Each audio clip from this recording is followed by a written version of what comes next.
رسول الله صلوات الله عليك.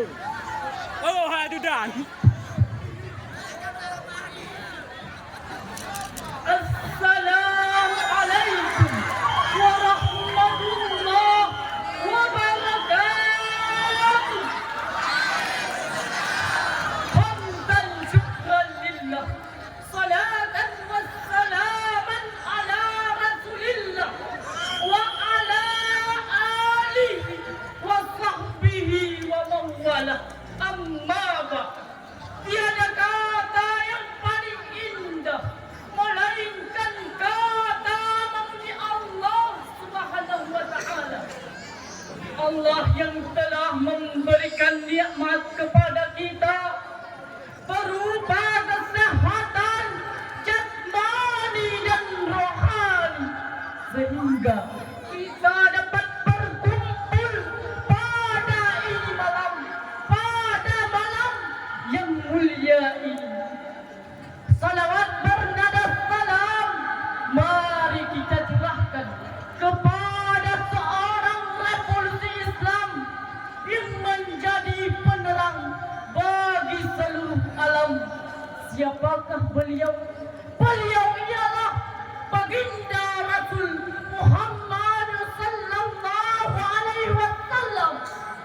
Takdim dan takrim teristimewa kepada Abu Rohani, kepada guru-guru kami, panitia, dewan juri, serta kepada seluruh hadirin sidang jamaah yang dimuliakan Allah. Hadirin sidang jamaah yang dimuliakan Allah, keluarga merupakan potret sekaligus cerminan dan tatanan sebuah masyarakat. Bila keluarga baik, maka akan baik pula masyarakat dan bangsa tersebut.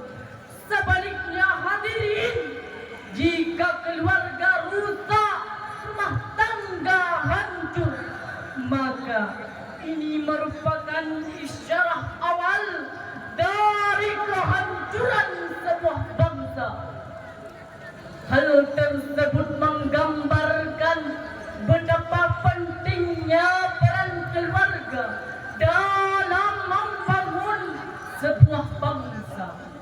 Bila kita menginginkan bangsa yang baik, maka bangunlah keluarga yang islami, rumah tangga yang Qur'ani, figur ayahanda yang bijak dan berwibawa, sosok ibunda yang lembut dan penyantun. Namun seiring perkembangan zaman, keluarga tidak lagi dibangun atas dasar cinta dan iman, namun atas dasar nafsu dan kepalsuan. Rumah tangga yang kita harapkan menjadi madrasatul ula justru menjadi tempat persinggahan semata.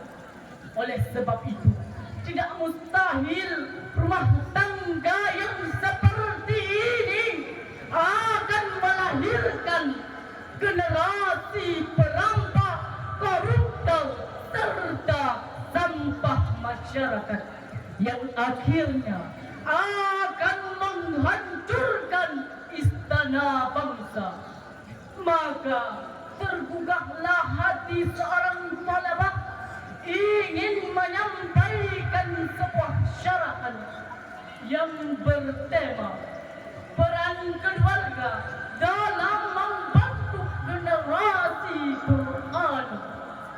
Dengar rujukan surah An-Nisa ayat 9 yang berbunyi, wal يخشى الذين لو تركوا من خلفهم ذرية ضعافا.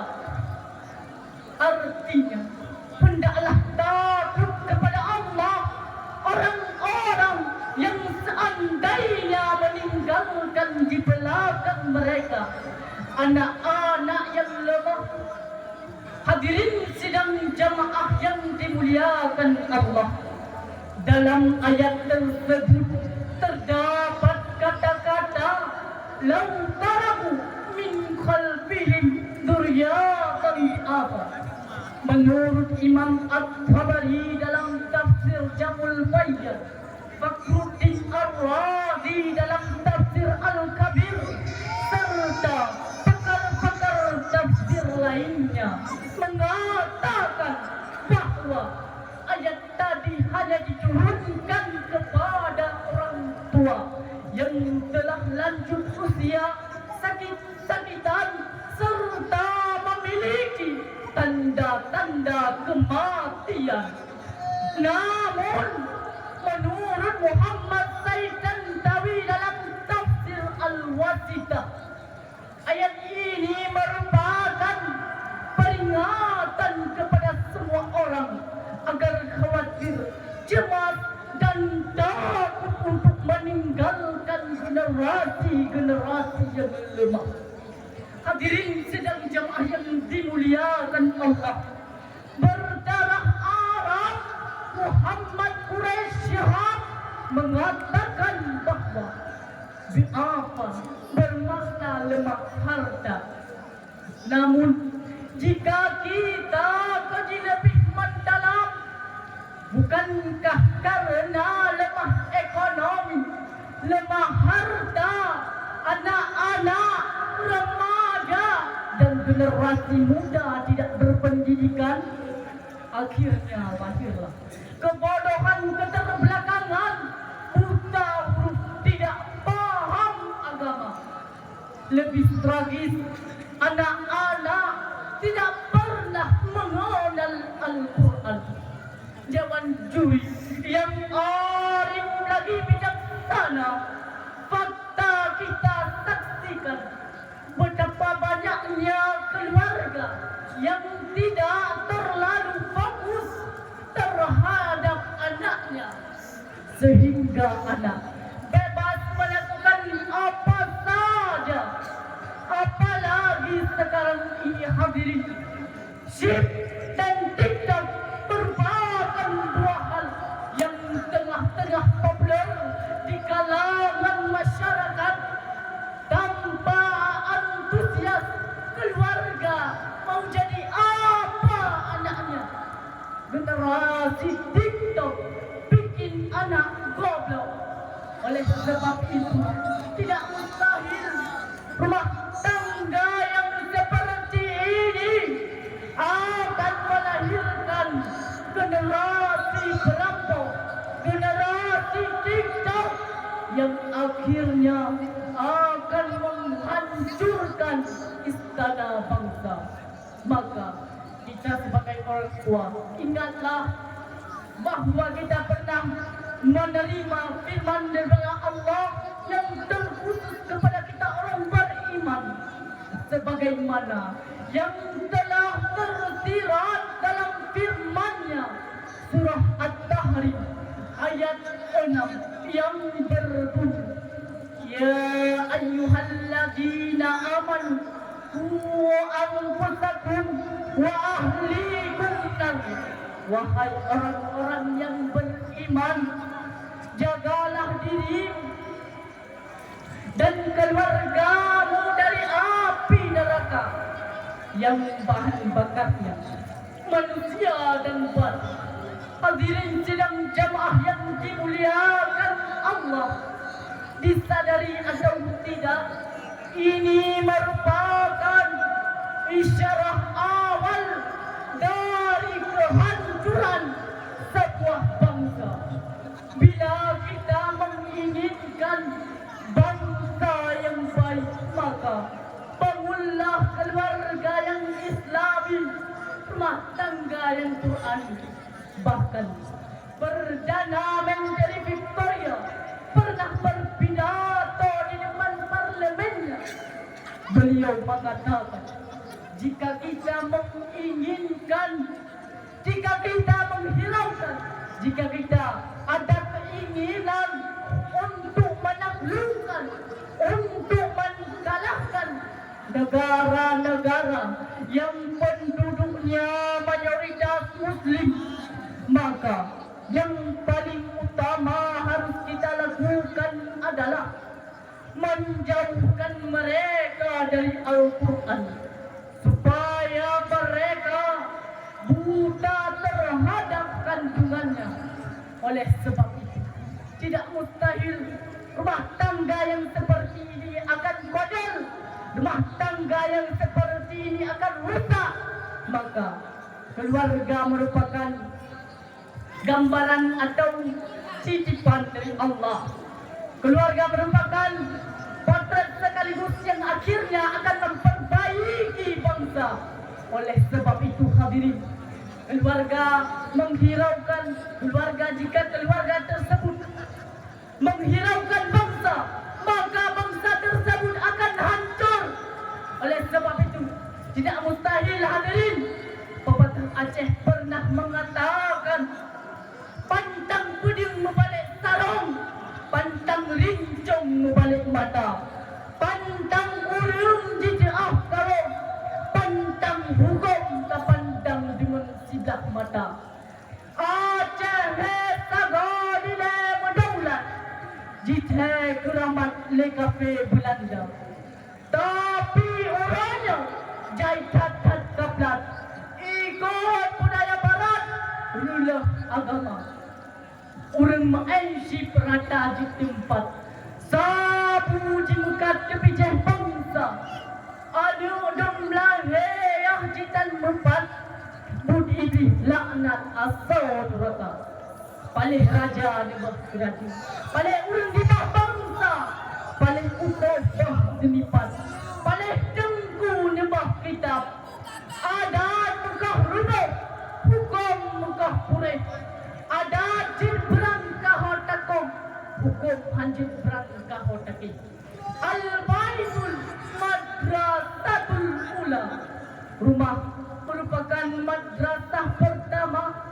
Oleh sebab itu, keluarga berhak untuk mendidik, mengarahkan dan mengajarkan anak-anak Al-Quran. Jika dipersiapkan dengan baik, maka akan melahirkan para pemuda, akan melahirkan para remaja sebagai generasi yang kuat. Lantas bagaimana menetapkan generasi Quran? Hadirin, bimbinglah keluarga sebagaimana tuntunan dalam Al-Quran. Muhammad bin Idris, atau lebih dikenal dengan Imam Asy-Syafi'i, beliau tumbuh dari keluarga yang sederhana, dibesarkan dalam kondisi pas-pasan, namun dengan kasih sayangnya dan tarbiyah Qur'aniyahnya mengantarkan beliau kepada tokoh ulama besar dalam peradaban Islam. Imam Asy-Syafi'i, imam madhab kita. Benarlah sabda Rasulullah sallallahu alaihi wasallam. Apa kata Nabi? Kullu mauludin yuladu 'alal fitrah fa abwahu yahudanu aw yamsuranu aw yamjasanu. Rawahul Bukhari wal Muslim. Setiap anak yang lahir dalam keadaan fitrah, orang tualah yang menjadikannya Yahudi, Nasrani maupun Majusi. Pepatah Aceh pernah mengatakan, kan salah mana dikurek empah, kan salah rangkang bubuk katiri, kan salah ada uranya haji dan sembahyang. Boleh jadi salah didikan yuh masa uroni. Kibanku menan milik, kibanku menan ani. Berdasarkan ayat, hadis dan syarahan di atas, dapat kita Poin yang pertama, keluarga merupakan titik acuan atau dasar utama dalam membentuk generasi Quran. Poin yang kedua, jadilah ayahanda dan ibunda sebagai contoh yang baik dan penentu agar melahirkan anak-anak yang patuh untuk menciptakan generasi yang utuh. Poin yang ketiga, ciptakan generasi Qurani sebagaimana tuntunan dalam Al-Quran. Orang tua yang mengatur anak, bukan anak yang mengatur orang tua. Hanya ini yang dapat Talabah sampaikan. Wabillahi taufiq wal hidayah, warida wal inayah. Sama tengah belang jitimah Pak Ibu, tempat peniup urang semula. Len pegahabannya mantang hanaruh, maah tungkubahnya golong biasa. Assalamualaikum warahmatullahi wabarakatuh.